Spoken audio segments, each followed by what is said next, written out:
तो कैसे हैं आप लोग। आज हम शुरू करने वाले हैं किंगडम प्लांटी। देखिए किंगडम प्लांटी में दो फाइलम्स होते हैं। ओके, दो फाइलम होते हैं। एक होता है आपका फेनोरोग्राम, एक होता है आपका क्रिप्टोग्राम।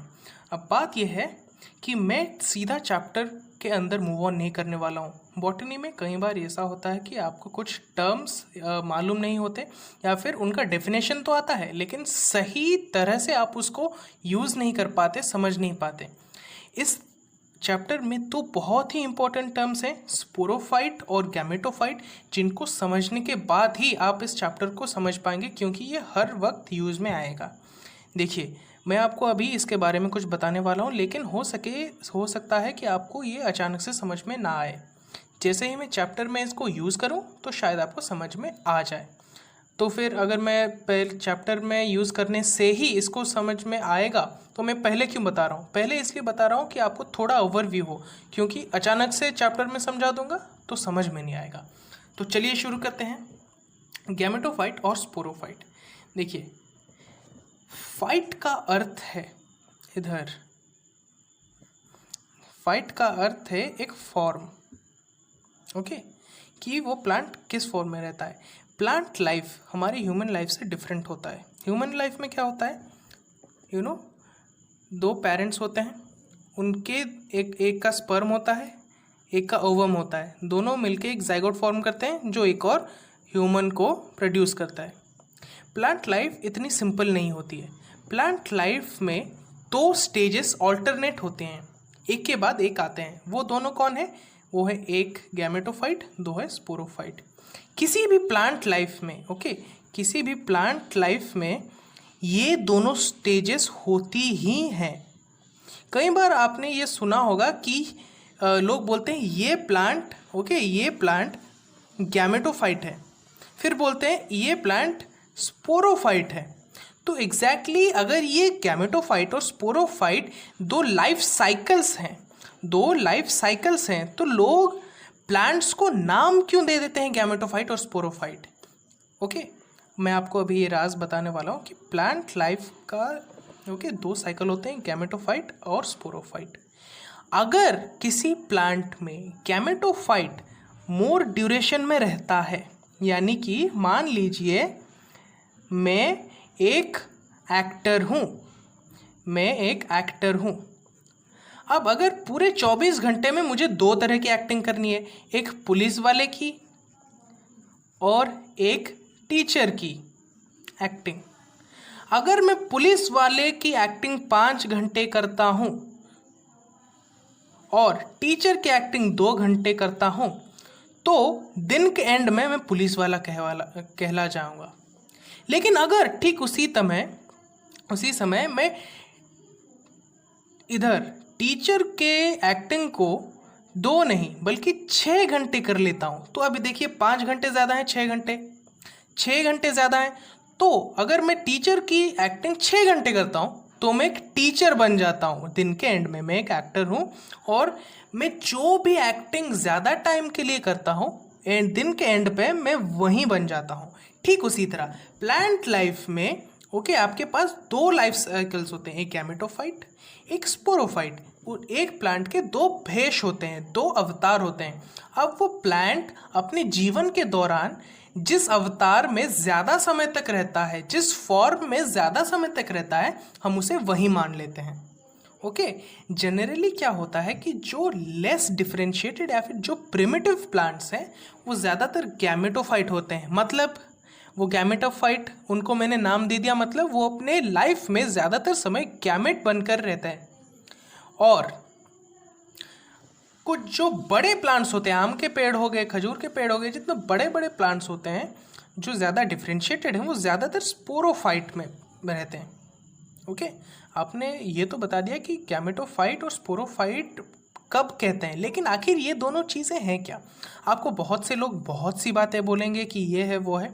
मैं आपको सिंपल तरीका देता हूँ। जो अवतार प्लांट का जो अवतार गैमेट प्रोड्यूस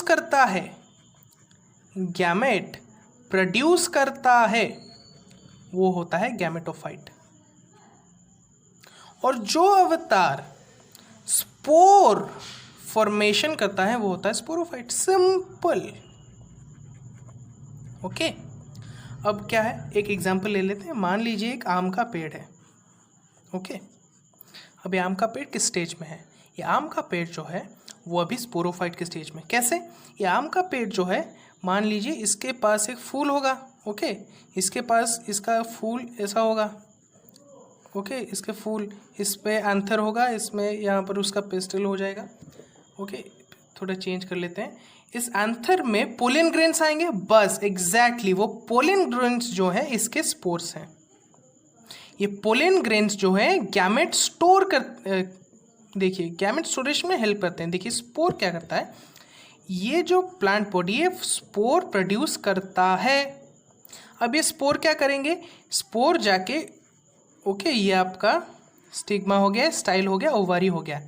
यहाँ पर आपके स्पोर यानी कि पोलन आकर, ओके, फर्टिलाइज करेंगे, सॉरी, यहाँ पर ट्यूब बनाएंगे, पोलन ट्यूब, और यहाँ आकर फर्टिलाइजेशन करेंगे। जब ये फर्टिलाइजेशन करेंगे तब ये स्पोर गैमेट बन जाएंगे। समझ में आ रहा है आपको? तब ये स्पोर जो है पोलन ग्रेन्स है वो गैमेट में डिफ्रेंशिएट कर जाएंगे। और ओव्यूल तो पहले से ही गैमेट बनाया होगा, फीमेल गैमेट। ओके, और इधर आके जो आपका स्पर्म तो नहीं कहेंगे, मेल गैमेट जो होगा। तो जब ये स्पोर गैमेट बना लेता है, जब ये स्पोर गैमेट बना लेता है तो वो दोनों गैमेट्स होते हैं, एक मेल होता है एक फीमेल होता है, वो क्या करते हैं, एक जाइगोट बनाएंगे। ओके, ये जाइगोट बनाएंगे। ये जो जाइगोट है वो एक गैमेटोफाइट है। समझ रहे हैं आपको? I think it's clear. Exactly gamete जो जाइगोट होता है वो गैमेटोफाइट नहीं होता, क्योंकि वो गैमेट प्रोड्यूस नहीं करता। जो गैमेट प्रोड्यूस करेगा उसको हम गैमेटोफाइट स्टेज बोलेंगे। आई थिंक इट्स क्लियर कि गैमेटोफाइट वो पौधा होता है जो अपना ज़्यादातर समय गैमेट बनकर या फिर गैमेटोफाइट स्टेज में ज़्यादा टाइम देता है। और स्पोरोफाइट वो होता है जो स्पोरोफाइट टाइम पे ज़्यादा अपना ड्यूरेशन बिताता है। अब हम आएंगे प्लांट्स के डिफरेंट टाइप्स में। देखिए मैंने इन सब के लिए आपके लिए एक फ्लो चार्ट बनाई है, अभी मैं आपको दिखाने वाला हूँ। वीडियो थोड़ा लंबा हो सकता है, लेकिन क्योंकि पूरे प्लांट किंगडम के एक पार्ट को हम कवर करने वाले हैं तो थोड़ा धैर्य रखिए। आप देख सकते हैं प्लांट किंगडम शो किया गया है। देखिए प्लांट दो टाइप्स के होते हैं, मैंने आपको शुरुआत में बोला कि एक फेनोरोग्राम और एक क्रिप्टोगैम। फेनोरोग्राम गैमे कौन है, जिनका जो जाइगोट फॉर्मेशन कंसील्ड होता है, माफ़ कीजिएगा ओपनली होता है फ्लावर्स के थ्रू। और क्रिप्टोगैम कौन है, जिनका जो जाइगोट फॉर्मेशन है, ओके, या फिर जहाँ पर जाइगोट, कई बार आपको बोलेंगे गैमे का मतलब है मैरिज। जो मैरिज क्रिप्टेड है, एनक्रिप्टेड है या फिर छुपा के की जाती है, उसको हम क्रिप्टोगैमे बोलेंगे पौधा। और जो ना छुपा के, इसका मतलब जो ओपनली होता है, जो फ्लावर्स में होता है, उसको हम क्या बोलेंगे, फेनेरोगैमे। ओके, सीधी सी बात बोलें, जो प्लांट्स फ्लावर बनाती हैं वो फेनेरोग्राम में जाती हैं, और जो नहीं बनाती वो क्रिप्टोगैम में जाती हैं। अब क्रिप्टोगैमे में कौन आता है, एक होता है थाइलोफाइटा, एक ब्रायोफाइटा, एक टेरिडोफाइटा। थैलोफाइटा को हम जनरली एल्गी बोलते हैं। ओके, आज हम एल्गी के बारे में पढ़ने वाले हैं। और एक होता है ब्रायोफाइटा और एक टेरिडोफाइटा। ये किस चीज़ पर बेसिस है मैं आपको अभी बताने जा रहा हूँ। अभी देखिए, अगर आप एंड पे देखें तो फेनेरोग्राम भी दो पार्ट में डिवाइडेड है, एक एंजियोस्पर्म और एक जिम्नोस्पर्म। इसके बारे में हम बाद में पढ़ेंगे। मैंने आपको बोला कि अभी मैं आपको एल्गी के बारे में बताने वाला हूँ। देखिए एल्गी हमारे पास 3 टाइप के होते हैं। ओके, लेकिन उन सबसे पहले मैं आपको बताना चाहूँगा कि एल्गी का एक छोटा सा ओवरव्यू, कि एल्गी का हैबिटेट क्या है। एल्गी को हम ज़्यादातर कहाँ पाते हैं। इट इज़ जनरली एक्वाटिक, पूरे पानी में होगा, समंदर में, या फिर लेक्स में, या फिर डैम्प एरियाज़ में, डैम्प मार्शी एरियाज़, कीचड़ वाले एरियाज़ में। आप अपने घर के नलके के पास भी अगर आप चाहें तो फिर एल्गी पा सकते हैं। जहाँ पर जनरली पानी होगा, ये सिंपलेस्ट ऑर्गेनिज्म है, ये वहाँ पर दिखाई जाता है। ओके, और इसका जो है हैबिटेट के बाद स्ट्रक्चर, देखिए मैंने आपको बोला था कि लेवल ऑफ ऑर्गेनाइजेशन, इसका स्ट्रक्चर क्या होता है, थैलस। थैलस क्या चीज़ है, थैलस कुछ नहीं, सिंपलेस्ट प्लांट है। सिंपलेस्ट प्लांट का अर्थ, प्लांट में आम के पेड़ में आप ब्रांचेस देख सकते हैं, रूट देखते हैं, स्टेम देखते हैं, इसमें वैसा कुछ नहीं होता। इसमें अगर हम टेक्निकली बोलने जाएं तो वैस्कुलर बंडल्स नहीं होते, फ्लोएम जाइलम नहीं होते। एग्जैक्टली फ्लोएम और जाइलम नहीं होते, इनके पास कोई डिफरेंशिएटेड रूट ब्रांच स्टेम कुछ नहीं होता। थैलस अनडिफरेंशिएटेड बॉडी होता है, इसके पास कुछ सेल होते हैं जो फोटोसिंथेसिस करते हैं बस। अब ये सेल पानी कहाँ से लाते हैं, डिफ्यूजन के थ्रू। बस इनके पास ना रूट है, ना स्टेम है, और ना ही लीव्स हैं। ये डायरेक्ट सेल से फोटोसिंथेसिस करते हैं। ये है ग्रुप ऑफ सेल। अब ये क्या, ये यूनिसेलुलर है, नहीं, ये मल्टीसेलुलर है। ये मिलके काम करते हैं और मिलके एक थैलस बनाते हैं। ओके, अब एल्गी जो है कितने टाइप के हैं, एल्गी 3 टाइप के हैं। एक है रोडोफाइके, या फिर क्लोरोफाइके, या फिर फाइकोफाइके, फाइयोफाइके। रोडोफाइके को हम जनरली रेड एल्गी बोलते हैं,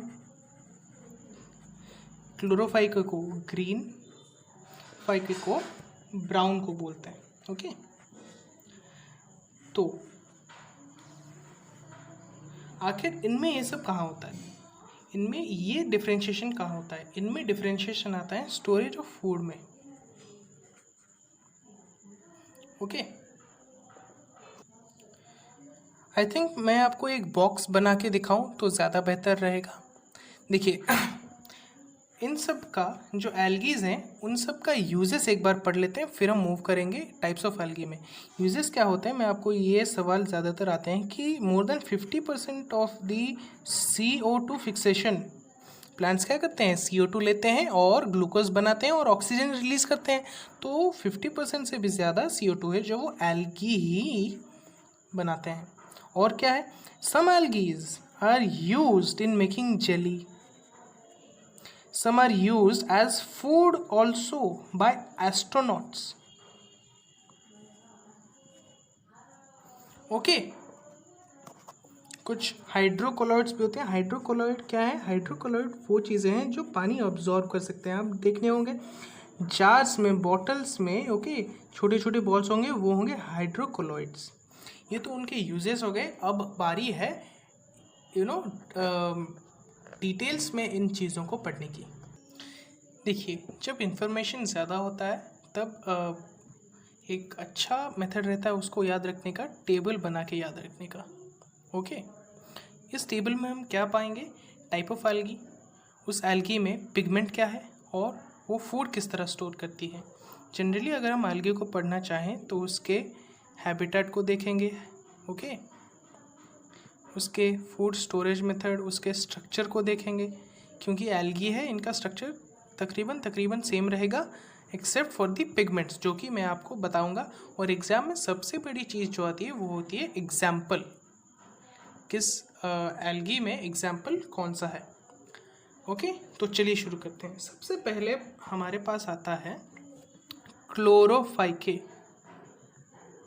ओके, जिसे हम ग्रीन एल्गी भी बोलते हैं। क्यों, याद रखने का अच्छा तरीका ये है कि देखिए बात ये है कि हर एल्गी में क्लोरोफिल होता है, ओके, लेकिन क्लोरोफिल के टाइप होते हैं 4, एक ABCD, क्लोरोफिल के टाइप होते हैं 4। कुछ में A होता है, कुछ में B होता है, कुछ में C होता है, कुछ में D होता है। लेकिन जो बाकी एल्गी हैं उनमें क्लोरोफिल के साथ कुछ और भी पिगमेंट्स प्रेजेंट है, इसलिए उनका कलर अलग आ रहा है। लेकिन हमारे क्लोरोफाइकी में सिर्फ क्लोरोफिल ही प्रेजेंट है, कुछ एक्सटेंट तक अदर पिगमेंट भी प्रेजेंट है, लेकिन इसमें ज़्यादातर chlorophyll A and B present हैं। ओके, इसीलिए ग्रीनिश दिखता है। फूड क्या है इसका, सिर्फ स्टार्च। सबसे बड़ी बात है इसका एग्जाम्पल, कि इसमें एग्जाम्पल कौन कौन आते हैं।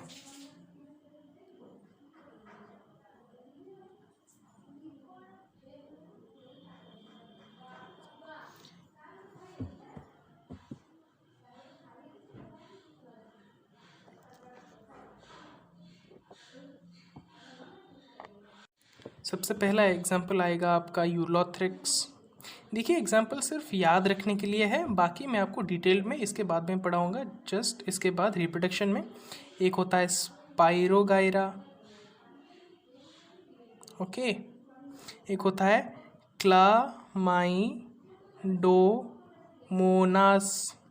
एक होता है वॉल्वॉक्स, ओके। अब रोडोफाइके को आते हैं। देखिए रोडोफाइके जो है उसमें भी क्लोरोफिल होता है, लेकिन उसमें क्लोरोफिल, ओके, क्लोरोफिल ए के साथ सी होता है, बी नहीं सी होता है, और क्लोरोफिल के साथ माफ़ कीजिएगा सी नहीं शायद डी, हाँ एग्जैक्टली डी होता है। क्लोरोफिल ए के साथ क्लोरोफिल डी होता है, और क्या होता है एक्स्ट्रा फाइकोएरिथ्रिन, फाइकोएरिथ्रिन। ये बातें देखिए समझी नहीं जा सकती, इसको सिर्फ याद किया जा सकता है, ओके। तो बेहतर होगा आप टेबल बना के याद रखिए, ज़्यादा अच्छे से याद रहेगा। इसमें फूड किस तरह रहेगा, स्टार्च, लेकिन स्टार्च का एक नया फॉर्म या फिर एक अलग फॉर्म जिसे हम फ्लोरिडियन स्टार्च बोलेंगे, राइट। आप चिंता मत कीजिए, इसके बाद हम रिप्रोडक्शन पार्ट में थोड़ा और बताएंगे इन सब के बारे में। रोडोफाइके क्या है, वो रेड कलर का दिखता है, रेड एल्गी, उसमें क्लोरोफिल ए के साथ डी होते हैं, और क्या फाइकोएरिथ्रिन होता है पिगमेंट। फूड वो किस तरह स्टोर करता है, फ्लोरिडियन स्टार्च में। और इसके एग्जाम्पल्स क्या है, एग्जाम्पल्स ही जो वो चीज़ें हैं जो आपको एग्जाम में मदद करेंगी, राइट। एक होता है पोरीफाइरा, पॉलीसिप्सोनिया,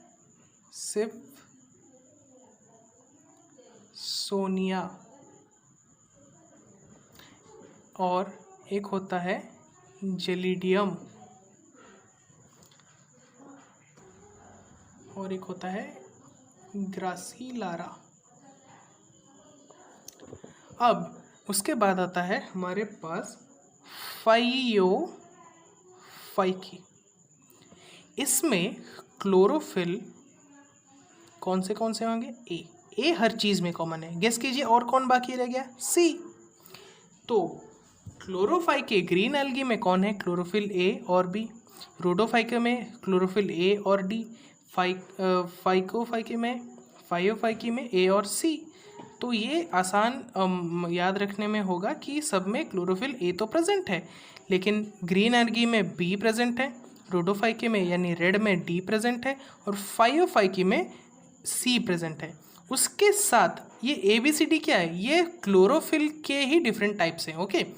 उसके साथ जैसे रेड एल्गी में फाइकोएरिथ्रिन था, ठीक उसी तरह फाइयोफाइकी में एक एक्स्ट्रा पिगमेंट प्रेजेंट है जो है फ्यूकोजैंथिन, ओके। फ्यूकोजैंथिन नामक एक एक्स्ट्रा चीज़ पिगमेंट हम बोलेंगे प्रेजेंट है। इसका फूड स्टोरेज का मेथड है मैनिटॉल और लैमिनारियन स्टार्च, ओके। एग्जाम्पल आपके पास आ जाता है लैमिनारिया, एक बहुत ही इजी सा एक एग्जाम्पल, क्योंकि लैमिनारियन स्टार्च स्टोर करता है। तो लैमिनारिया नामक एक एग्जाम्पल तो बनता है। सैरागैसम होता है, ओके, और फ्यूकस होता है, एक्टोकार्पस होता है आपके पास, राइट। ये तो बात हो गई इसके पिगमेंट और फूड की। अब हम पढ़ने वाले हैं इसके रिप्रोडक्शन के टाइप्स की, ओके। देखिए रिप्रोडक्शन में हमारे पास दो पार्ट हैं। हर एक एल्गी दो मेथड से रिप्रोड्यूस कर सकती है। एक है वेजिटेटिव, दूसरा है सेक्सुअल। देखिए वेजिटेटिव में क्या होता है कि जितने भी ये जो चीज़ें हैं हमारे पास, रोटो, क्लोरो, फाइको, फाइकी, वेजिटेटिव में तीनों की तीन फ्रेगमेंटेशन शो करते हैं, तीनों की तीन। हाँ, और असेक्सुअल में उनके पास स्पोर्स होती हैं। ओके, देखिए अब बात ये है कि सेक्सुअल मेथड में हमारे पास 3 टाइप के गैमेट होते हैं। 3 टाइप से मेरा मतलब है, एक होता है oogamous,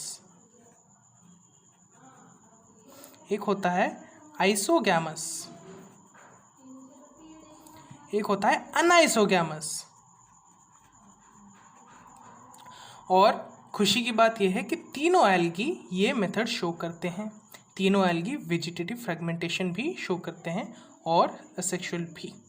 अब क्वेश्चन आएगा कि oogamous का आइसोगैमस में मोटाइल, नॉन मोटाइल, वो सब क्या है। देखिए आइसो का मतलब है सेम रहना, ओके, आइसोगैमस का मतलब है सेम गैमेट। गैमेट एक इस तरह होगा, एक इस तरह होगा, सेम साइज और शेप के होंगे, यानी कि आइसो साइज, दोनों के साइज और शेप सेम होंगे। गैमेट किसके? गैमेट्स के। एक गैमेट मेल है, एक फीमेल है, अगर उनके साइज और शेप सेम है तो रिप्रोडक्शन, सेक्सुअल रिप्रोडक्शन का मोड क्या होगा? आइसोगैमस। अब अगर वो साइज सेम नहीं है, शेप तो सेम है लेकिन साइज जो है सेम नहीं है, तो उसे हम अनाइसोगैमस बोलेंगे। अगर उनका जो शेप बहुत बड़ा है एक और एक छोटा सा है और काफ़ी डिफरेंट है, तो उसे हम oogamous बोलेंगे। जनरली क्या होता है, जो बड़ा गैमेट होता है वो फीमेल होता है और नॉन मोटाइल होता है। स्पेशल बात यह है कि बड़ा गैमेट जो है, देखिए बड़े गैमेट को मूव करने के लिए ज़्यादा पावर चाहिए ना, जो छोटा है उसको कम पावर चाहिए, तो छोटे को हम मोटाइल बनाएंगे। मोटाइल का अर्थ है मूवेबल, राइट। जो बड़ा है वो जनरली क्या होता है, नॉन मोटाइल होता है, यानी कि मूव नहीं कर सकता है, और क्या होता है, फीमेल होता है, क्योंकि फीमेल ही कैरी करता है ना बच्चे को, या फिर जो ऑर्गेनिज्म है वो उसी को न्यूट्रिशन प्रोवाइड करता है। तो फीमेल नॉन मोटाइल होता है और जो मेल गैमेट होता है वो मोटाइल होता है, यानी कि मूव कर सकता है। किस में? oogamous में। आइसोगैमस में क्या होता है, शेप और साइज तकरीबन सेम ही होते हैं, और अनाइसोगैमस में क्या होता है, उनमें शेप या साइज दोनों में से एक डिफर करेंगी। और बात ये खुशी की ये है कि वेजिटेटिव और सेक्सुअल ये जो तीनों चीज़ें हैं, ये 3 टाइप के एल्गी ये सब ये शो करते हैं। इसी के साथ हमारा हैबिटेट हो गया। कहाँ रहते हैं? एक्वाटिक, जनरली डैम्प होते हैं, मार्शी एरियाज होते हैं। स्ट्रक्चर क्या होता है? थैलस होता है। थैलस का अर्थ मैंने आपको बताया कि एक सेल का मास होता है ज़्यादा, उसके पास वैस्कुलर टिश्यूज़ या फिर स्टेम वगैरह नहीं होते, कुछ सेल होते हैं जो फोटोसिंथेसिस कर सकते हैं। स्टोरेज मैंने आपको उस टेबल में दिखा दिया, पिगमेंट में बता दिया, एग्जांपल दे दिया गया आपको, सेक्सुअल और वेजिटेटिव मेथड भी बता गए। आई थिंक एल्गी के बारे में जितनी भी जानकारी थी एनसीईआरटी में मैंने आप सबको दे दी, और उससे पहले मैंने आपको एल्गी के स्पेशल पॉइंट्स भी इधर बता रखे हैं। आप एनसीईआरटी से अगर अच्छे से नोट बनाएं तो फिर एक अच्छा लेवल का प्रिपरेशन आप कर सकते हैं। इसके बाद हम पढ़ने वाले हैं ब्रायोफाइटा। सबसे पहले एंड में आपको बताना चाहूँगा कि आपको गैमेटोफाइट और स्पोरोफाइट याद है कि नहीं। प्लांट लाइफ में ये दोनों चीज़ हमेशा रहती हैं, लेकिन जिस प्लांट में गैमेटोफाइट का स्टेज ज़्यादा समय तक रहता है उसे हम गैमेटोफाइट बोलेंगे, और जिस प्लांट में कम समय तक स्पोरोफाइट का ड्यूरेशन ज़्यादा रहता है उसे हम स्पोरोफाइट बोलेंगे। आई थिंक एल्गी तकरीबन हमारा सब कुछ ख़त्म हो गया है। इसके बाद वाले में हम ब्रायोफाइट में पढ़ेंगे। तो चलिए रखते हैं आज का क्लास।